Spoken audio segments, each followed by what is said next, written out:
Okay, so those are the core bylaws we see that all strata corporations should be looking at.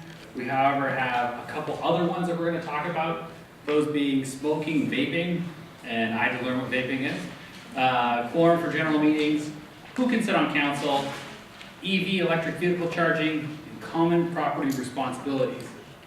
I'm going to segue here, Jamie, just for a second.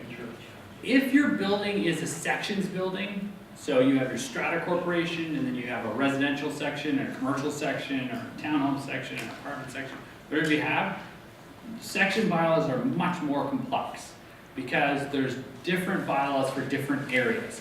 And so tonight, we're not addressing sections. It would be, how long would we be here till midnight talking about sections? So if you are in a section building, that would be something that you would want to get your bylaws definitely reviewed, especially if there's a commercial residential component, because sometimes there's cost discrepancies and you need clarification, which comes through your bylaws. Okay, so let's go on to smoking. Adding clarity regarding vaping.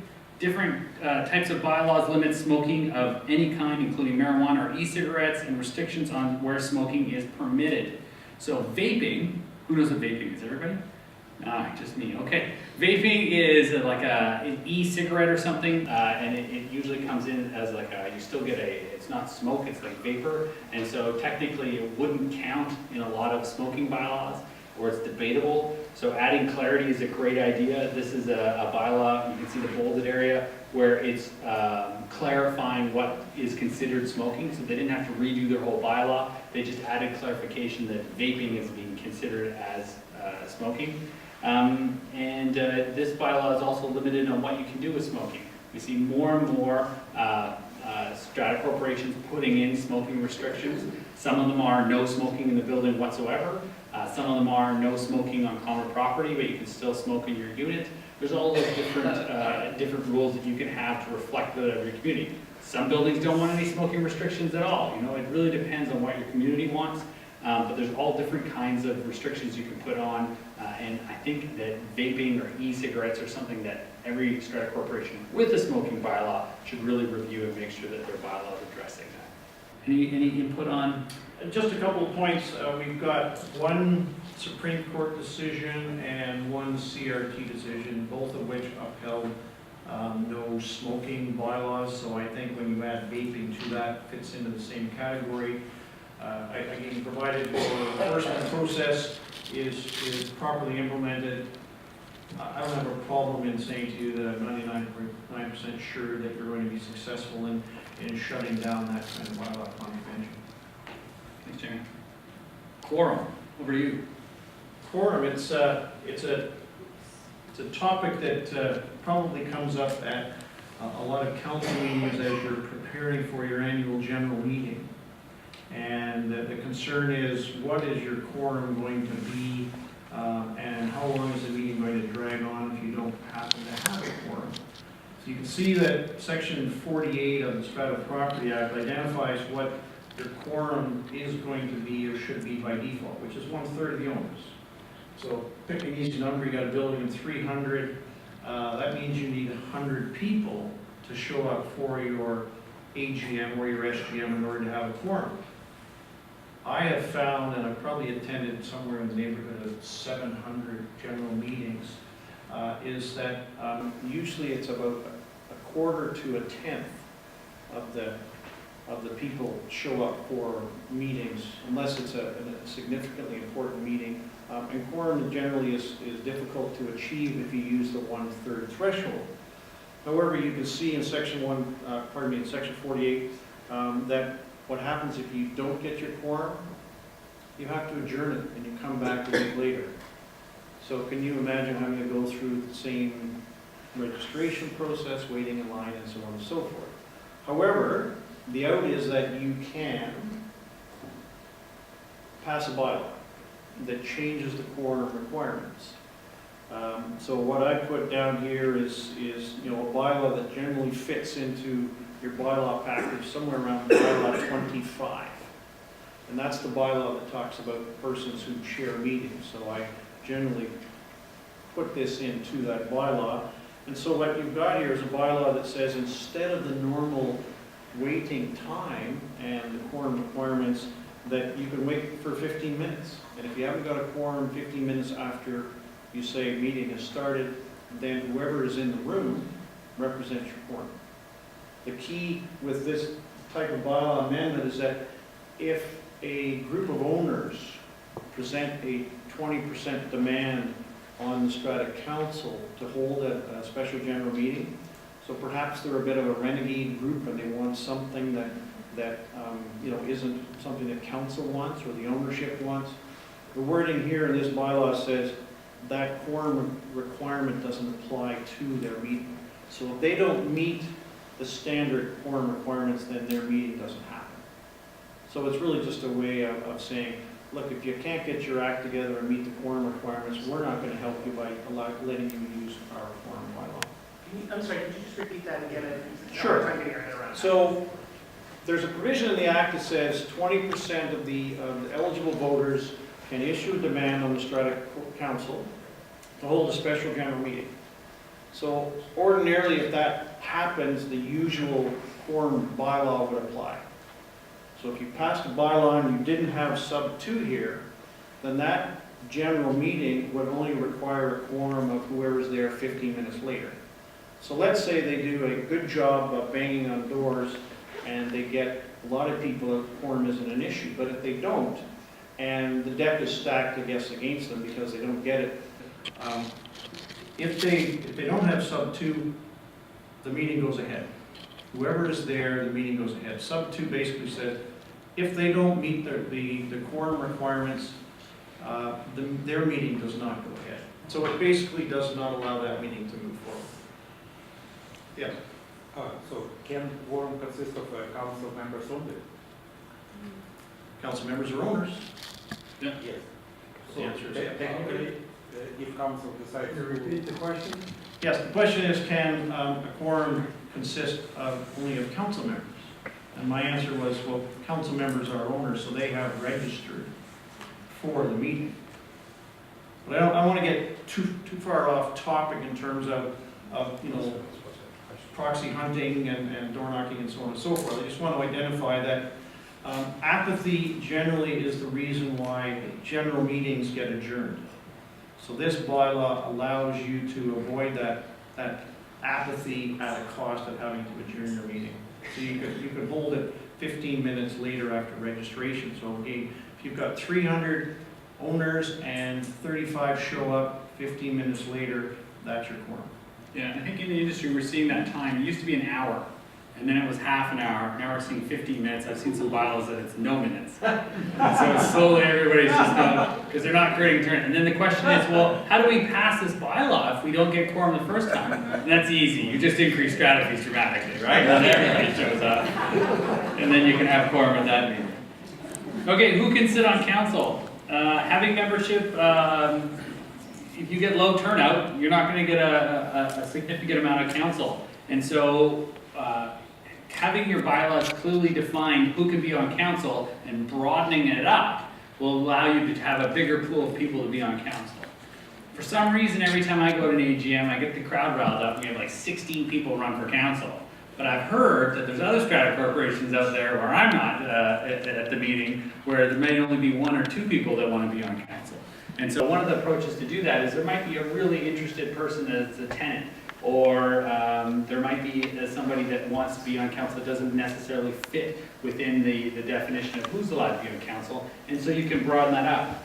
One of the big things we see is that a spouse of the owner can't be on council in a typical bylaws. And so we had a building join us this year, and so we noted that one of the council members wasn't on title. And they hadn't changed the bylaws to say that a spouse, so his wife was on title, and he had been the council president for 12 years. but the bylaws actually didn't allow him to be on council. And so it's really, we're amending those bylaws. But it's really important that if you, to look at that, because it's quite a common thing, where one of the partners is going to be the registered owner, and then the other person might want to sit on council. And if the bylaw doesn't allow for that, then that person technically shouldn't be on council. So it's something to look for. I strongly encourage opening up who can sit on council, because again, we're going to get more involvement, more people sitting on council. That was a pretty straightforward one. How about you get another one, Jimmy, right? Well, it's straightforward, except I just had a meeting last week where the council wanted to get rid of that bylaw because they had two spouses that were considered to be troublemakers and couldn't figure out a way to get rid of them, so they were going to amend the bylaw at their next general meeting. EV charging stations. British Columbia, Ontario, moving forward with significant changes, I think, when it comes to EV charging, electric vehicles in strata corporations. And so I think, one of the bylaws that you may want to think about, because there are more and more electric cars, again, thanks to Rachel Notley, our gas prices are going to result probably in some of you running out later on, this week and look at electric cars. I know I am. But you have to charge them somewhere. So if you're not parking in a library parking lot or in City Hall where they've got charging stations, you need to figure out as a strata corporation if there's a fit for your strata corporation, for your community, to have EV charging take place. Some strata corporations I've seen have gone to the extreme and have raised significant amount of money to put in those high-end chargers in a building, and then have passed a bylaw that says this is what you must do if you're going to use that charging station. Others where Strata Corporation doesn't want to go to the expense of retrofitting the building, perhaps putting in another transformer, or drawing a significant amount more electricity, because there's generally a threshold on what you can draw down in your building.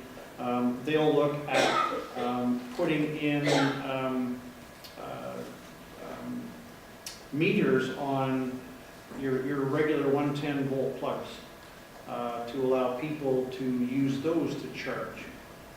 Alternatively, they simply put together what you see here, which is a bylaw that talks about how to deal with EV charging.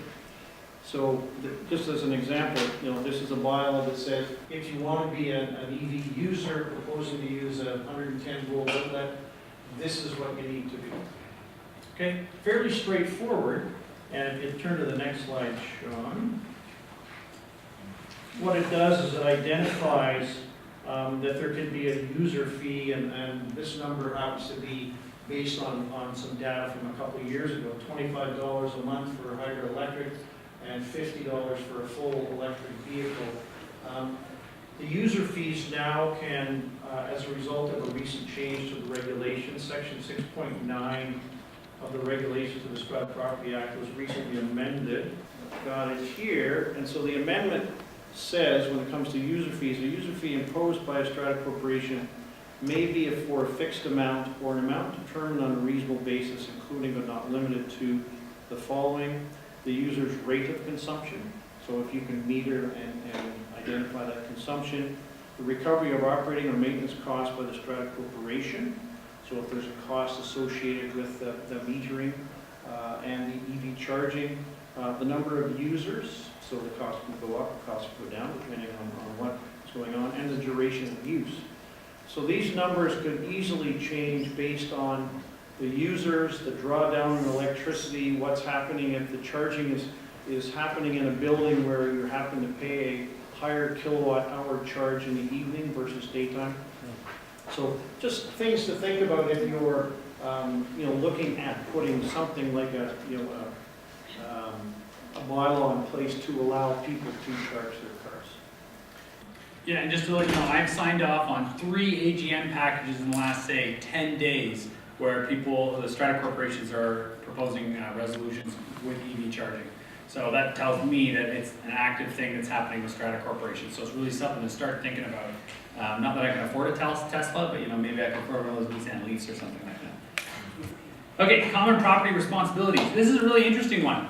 We're seeing more and more product, especially new condos that are coming with heat pumps or coming with an HVAC system, primarily because developers are trying to offer a cooling component. And so what we end up with is the Strata Corporation is either getting district energy, which is energy that's created usually through municipality in some way, shape, or form, and sold to the Strata Corporation, or the Strata Corporation's got high efficiency boilers or something, some way of generating heat and cooling. And then there's a big loop that runs through the building, and then each unit has a heat pump or some system where they're pulling off heat or pulling off cooling and putting heat into that loop. Which is a great system. It's fabulous, except for the pump is inside the unit. And so there's a real need for clarification, and some developers are being great lately at putting in bylaws with our help, but especially some of the older ones out there, they don't have a bylaw defining who's responsible for that heat pump, who's responsible for that component in there. What happens if the Strata Corporation needs to get into it? And so you can define through the bylaws responsibility for different items. And I strongly encourage any Strata Corporation with a heat pump system to really review their bylaws, and so that the maintenance and the operation of that heat pump, or different, it doesn't just have to be heat pump, it can be a fan coil or something, is reviewed. And because it's really hard when there's a $5,000 heat pump in each unit, and the Strata Corporation is solely responsible for them, and yet they can't get access to maintain it, right? It's a really hard situation. We also have a Strata Corporation that has 101 units, and each unit has its own hot water tank. Yay!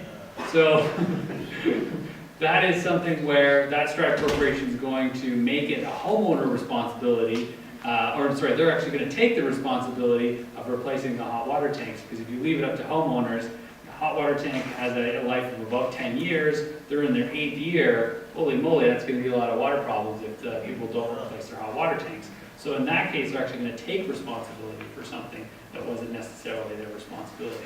And so I think that's a really neat idea. But if you have heat pumps, really something that you want to look at, here's a bylaw, very simple bylaw that just says that in this case, there's going to be a fine if they don't allow access. But it can also be who's responsible for different components. And so I think that's really a different way. A subset of this is limited common property, and again, controlling through the bylaws who can maintain certain items. And you, again, the Strata Corporation might want to take on maintenance, or they might want to give away maintenance. Anything on that one, James? I'm passionate about that one, you know. No, not really. I just think it just eliminates confusion and headaches associated with responsibility. So again, try and figure it out ahead of time, what works. It's going to probably have an impact on the Strata Corporation's budget.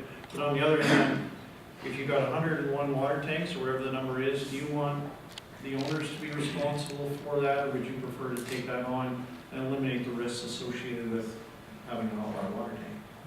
Yeah, you're going to get a heck of a lot better deal if you can buy 101.